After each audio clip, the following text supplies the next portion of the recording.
So hello বন্ধুরা, আর একটা নতুন ভিডিওতে একটা লেটেস্ট আপডেট দেওয়ার জন্য এই ভিডিওটা আর কি করা।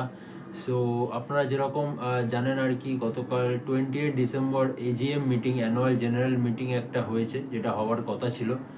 সো সেইখানে যেই প্রস্তাবগুলো আর কি আইএসএল এর যে কটা নির্দিষ্ট ক্লাবসরা আর কি ছিল, যে প্রপোজালগুলো তাদের থেকে চাওয়া হয়েছিল এফ এর তরফ থেকে, তো সেইগুলো তারা প্রেজেন্ট করে। অ্যান্ড আনফর্চুনেটলি কোনো প্রস্তাবই আর কি পাস করা হয়নি। সম্পূর্ণ সবকটা প্রস্তাবই আর কি এএফএফ রিজেক্ট করে দেয়। সো এটা একটা খুবই খারাপ খবর আর কি বলতে গেলে। বাট আমরা একটা খুবই আশা নিয়ে বসছিলাম যে এবছর হয়তো আইএসএলটা এবার হবে, একটা আশার আলো দেখতে পাচ্ছিলাম। বাট সামহাও কিছু কারণের জন্য আর কি প্রস্তাবটাকে রিজেক্ট করে দেওয়া হয়। সো আপনারা দেখতে পাচ্ছেন, যেমন একটা কমিটি গঠন করা হয়েছে হবে আর কি, সেই রকমই প্রস্তাব করা হয়েছে। ভিডিওর বাকি অংশে আমি সেই ডিটেলসটা তুলে ধরবো এই কমিটির রিগার্ডিং আপনাদের সাথে। সো আর এটাও আপনাদের বলে রাখি যে গতকাল আই লিগের যেই ক্লাবসদের তরফ থেকেও একটা প্রপোজাল আর কি চাওয়া হয়েছিল এফ এর তরফ থেকে। সো আইএসএল আই লিগের ক্লাবসরাও একটা প্রপোজাল তাদের সাবমিট করে এআইএফএফকে। সো আনফর্চুনেটলি সেইটাকেও আর কি রিজেক্ট করে দেওয়া হয়। সেই প্রপোজালে আই লিগের যেই ক্লাবসরা ছিল, যেই তথ্যগুলো তারা তুলে ধরেছিল, ফর এক্সাম্পল যেই পয়েন্টসগুলো তাদের ছিল, সেগুলো হচ্ছে তারা একটা 18টা দলের একটা লিগ করতে চায়। তারা একটা নামও এই লিগের ডিসাইড করেছিল, সেটা হচ্ছে ইন্ডিয়ান ফুটবল প্রিমিয়ার লিগ, আইএফপিএল। এটা 18টা দল নিয়ে তারা করতে চায়, যেখানে বাকি আর কোনো লিগ থাকবে না, একটাই ন্যাশনাল লিগ থাকবে, যেখানে আইএসএল এবং আই লিগ দুটো লিগেরই আর কি দলরা একসঙ্গে মিলে পার্টিসিপেট করবে। আর একটা খুব ইম্পর্টেন্ট যেটা পয়েন্ট এখানে তারা রেখেছিলেন, যে এতে রেলিগেশন অ্যান্ড প্রমোশন দুটো জিনিসই থাকবে, রিলিগেশনও থাকবে, প্রমোশনও থাকবে। সো এইটা থাকাকালীন যদি থাকে, ইউজুয়ালি একটা মোটিভেশনাল ফ্যাক্টর কাজ করবে, প্লেয়ার্সদের মধ্যেও টিমের মধ্যেও ভালো পারফর্ম করার একটা এক্সাইটমেন্টও থাকবে দর্শকদের মধ্যে ব্যাপারটা দেখা, লিগটাকে দেখার। বাট এই যে প্রমোশন অ্যান্ড রেলিগেশন, এই জিনিসটা খুব একটা মানে যে ইজি জিনিস, সেই জিনিস মানে জিনিসটাকে চালানো বা জিনিসটাকে ইমপ্লিমেন্ট করা খুব ইজি ব্যাপার নয়। এর পিছনে অনেক কারণ আছে, অনেক কিছু জিনিসের ওপর কাজ করতে হবে, তবে গিয়ে জিনিসটাকে ইস্যু করা যাবে। প্রমোশন অ্যান্ড রেলিগেশন চট করে ব্যাপারটাকে ইস্যু করে দেওয়া যায় না। বাট হ্যাঁ, এটা ঠিক, এটা একটা খুব ভালো পয়েন্ট যেটা তারা রেখেছিল একটা কম্পিটিটিভ লিগ আয়োজন করার জন্য। আর টাকা পয়সার কথায় যদি বলা হয়, সো আই লিগের ক্লাবসরা প্রস্তাব রেখেছিল যে তারা 50 crore তারা এআইএফএফকে দেবে। বাট এই 50 crore তারা 15 ইয়ার্সে পুরো 50 crore কমপ্লিট করে তাকে আর কি এআইএফএফকে দেওয়া হবে। কিছু রেশিওস আছে, কিছু মানে টাকা পয়সার ভেরিয়েশনস থাকবে ইচ অ্যান্ড এভরি ইয়ারে, বেশি কম করে। মানে ফর এক্সাম্পল ফার্স্ট 5 ইয়ার্সের কিছু টাকা তাদেরকে দেওয়া হবে, নেক্সট আরও 5 ইয়ার্সে কিছু অন্য মানে ক্যালকুলেশনের টাকা দেওয়া হবে। বাট আর বা লাস্ট 5 ইয়ার্সে কিছু অন্য ক্যালকুলেশনের টাকা দেওয়া হবে। বাট কমপ্লিটলি একটা টোটাল অ্যামাউন্ট 50 crore সেটাকে আইএফএফকে তুলে দেওয়া হবে at the end of 15 years. এইরকম একটা প্রপোজাল আই লিগের ক্লাবসরা এআইএফএফ এর কাছে রেখেছিল। But unfortunately just like ISL, I লিগের এই প্রস্তাবটাকেও এআইএফএফ রিজেক্ট করে দেয়। সো কোনো প্রপোজালই আর কি কালকে পাস হয়নি, গ্রিন লাইট দেখেনি, দুটো প্রস্তাবকে এআইএফএফ রিজেক্ট করে দিয়েছে। তার বদলে গতকাল একটা কমিটি গঠন করা হয়েছে, 3 মেম্বার কমিটি, 3জনকে নিয়ে এই কমিটিটা গঠন করা হয়েছে, যেখানে কেরালা ফুটবল অ্যাসোসিয়েশনের প্রেসিডেন্ট নওয়াজ মিরান প্রেজেন্ট থাকবে, গোয়ার ফুটবল অ্যাসোসিয়েশনের প্রেসিডেন্ট কাইতানো ফার্নান্ডেজ প্রেজেন্ট থাকবে, এবং বেঙ্গল ফুটবল অ্যাসোসিয়েশনের secretary Mister Anirban Dutta present থাকবে। এই সম্পূর্ণ ব্যাপারটাকে কমিটিটাকে লিড করবে AIFF president Mister Kalyan Chaubey. Mister চৌবের সাথে থাকবেন deputy general secretary Mister Satyanarayan. So এই যে কমিটিটা গঠন করা হয়েছে, এনারা পার্টিকুলারলি আইএসএল ক্লাবস কিছু আছে তাদের সাথে কোঅর্ডিনেট করবে। 22 তারিখ থেকে 29 তারিখ অবধি তাদের কাছে টাইম দেওয়া হয়েছে, তারা টাইম চেয়ে নিয়েছে আর কি। এই কয়দিনের মধ্যে আর কি ডিসিশন নেওয়া হবে, দিয়ে আর কি একটা সলিউশনে আসা হবে যে কীভাবে আইএসএলটা করা যায়।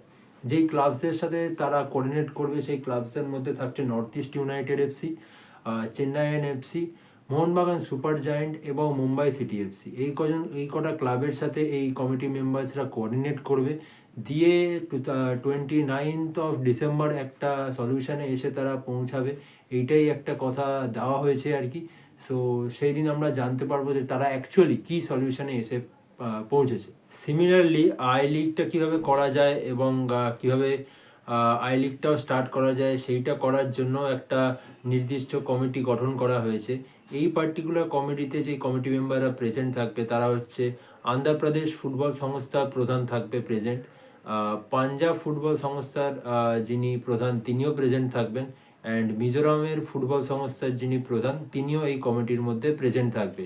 সেম টাইম স্প্যান এনাদের কাছেও আছে, 22 থেকে 29 তারিখ অবধি, মানে কাল থেকে আরম্ভ হচ্ছে, দিয়ে 29 তারিখ অবধি তারা জিনিসটাকে নিয়ে ডিসকাশন করবে আই লিগের কিছু ক্লাবসদের সাথে, দিয়ে একটা সলিউশনে এসে তারা পৌঁছাবে, দিয়ে সেইটাকে প্রেজেন্ট করা হবে খুব মোস্ট প্রবাবলি 29 ডিসেম্বর। হোপফুলি আমরা আশা করে আছি যাতে দুটো লিগই স্টার্ট করা হোক, আর বেশি দেরি না যাতে করা হোক। এই জিনিসটা খুব ইজিলি আর কি অ্যাভয়েড করা যেত যদি এএফএফ এর দিক থেকে প্রপার একটা কমিউনিকেশন অ্যান্ড ডিসিশন মেকিংটা অনেক আগে স্টার্ট করা যেত, তাহলে প্রপার সিজনে আমরা প্রপার খেলাগুলো দেখতে পেতাম, করা যেত আর কি। কেউই কোনো অ্যাসপেক্ট থেকেই আর কি সাফার করতো না, যেইটা এখন হয়েছে। এরকম খারাপ একটা টাইমেরও আমরা সম্মুখীন হতাম না, but what happened had already been happened. But এইখান থেকে আর কিছু আমি চাই না যাতে আর কিছু খারাপ হোক, ফেডারেশন যাতে সব কিছু ঠিকভাবে দেখুক, আর যাতে জিনিসটাকে নিয়ে কিছু না ডিলে করা হোক। এত কিছু কমিটি যখন তোমরা বসাচ্ছ, জিনিসটা নিয়ে যদি সিরিয়াসলি দেখছো, সো প্রপারলি যাতে স্টেপ বাই স্টেপ এখান থেকে যাতে এগোনো যায়, আর বেশি যাতে দেরি না করা যায়। কেন অলরেডি 2025 শেষ হতে চলেছে, ডিসেম্বরের আর 11 দিন মতো, আর কিছুদিন মতো 10-11 দিন মতো বাকি।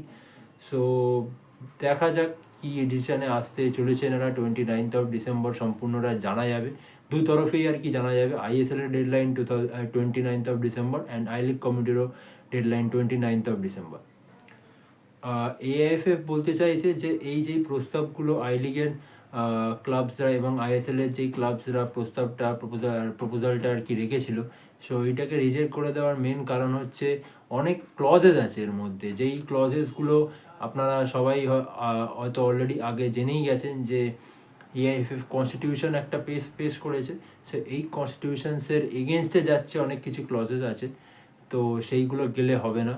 ফর এক্সাম্পল যেমন আইএসএল এবং আই লিগের ক্লাবসরা বলেছে সম্পূর্ণ যে লিগের যে অধিকার চালাবার যে অধিকারটা অ্যান্ড রাইটস সেটা থাকবে ক্লাবসের কাছে, বাট এইটা তারা মানতে রাজি নয়। কারণ ইন্ডিয়ার যে টপ টায়ার লিগ, সেই লিগের দায়িত্ব চালাবার এবং সম্পূর্ণ সব দিক থেকে সেই দায়িত্ব অনুসারে থাকবে এআইএফএফেরই।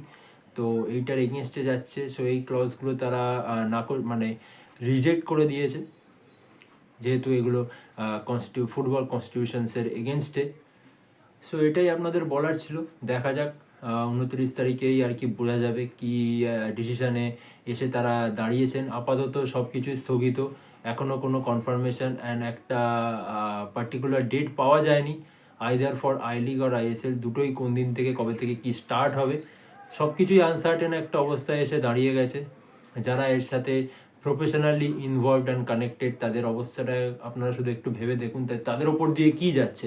কারণ একটা প্রফেশনাল লিগ হচ্ছে না পুরো ইন্ডিয়ায়, প্লেয়ার্সরা তো আছেই, সাথে বাকি গ্রাউন্ড স্টাফ যারা আছে, বাকি ডিপার্টমেন্টের যেই বাকি স্টাফসরা আছে, কোচেসরা আছে, তাদের উপর দিয়ে একটা খুবই বাজে একটা টাইম যাচ্ছে, খুবই একটা হার্ড ফেজ যাচ্ছে। একটা গোটা দেশে একটা জাতীয় লিগ হচ্ছে না, সব কিছুই আর কি আনসার্টেন। বছরও শেষ হতে চললো, লিগ হয়নি। পরবর্তী 2026-এও কবে কি লিগ স্টার্ট হবে, আদৌ হবে কি না তারও কোনো সার্টেনিটি নেই। আমার জাস্ট এটাই রিকোয়েস্ট করার আছে ফেডারেশনকে, এএফএফকে বলার আছে যে যতই যাই আপনারা করছেন খুব ভালো, বাট তাড়াতাড়ি জিনিসটা করে একটা সলিউশনে আসার এবার একটা খুব দরকার আছে, আর জিনিসটাতে ফেলে রাখা যাবে না, ডিলে করাও যাবে না। আর এইবার থেকে যেই ডিসিশানগুলো নেওয়া হবে অ্যান্ড যেই টার্মস অ্যান্ড কন্ডিশনগুলো সেট করা হবে, যাদের সাথে যেরকম লিঙ্ক করে কোঅর্ডিনেট করে লিগটাকে স্টার্ট করা হবে, সেইটা যাতে প্রপারলি এবার থেকে জিনিসটাকে অবজার্ভ করা হয়, এই রকম নেগলিজেন্স যাতে ইন ফিউচার আর না আসে। কারণ এবছর যেইটা হচ্ছে আর হয়েছে সবার সাথে, অ্যাজ আ ফুটবল ফ্যান আমি বলছি যে সবাই ফুটবল দেখতে মাঠে গিয়ে দেখতে পছন্দ করে, ফুটবলের সাথে থাকতে পছন্দ করে। সো যেইটা না হলে আর কি সবার জন্যই একটা খুবই খারাপ একটা মানে টাইম। যারা যেটার দিকে প্যাশনেট সেইগুলো উপভোগ না করতে পারলে সবারই খারাপ লাগবে।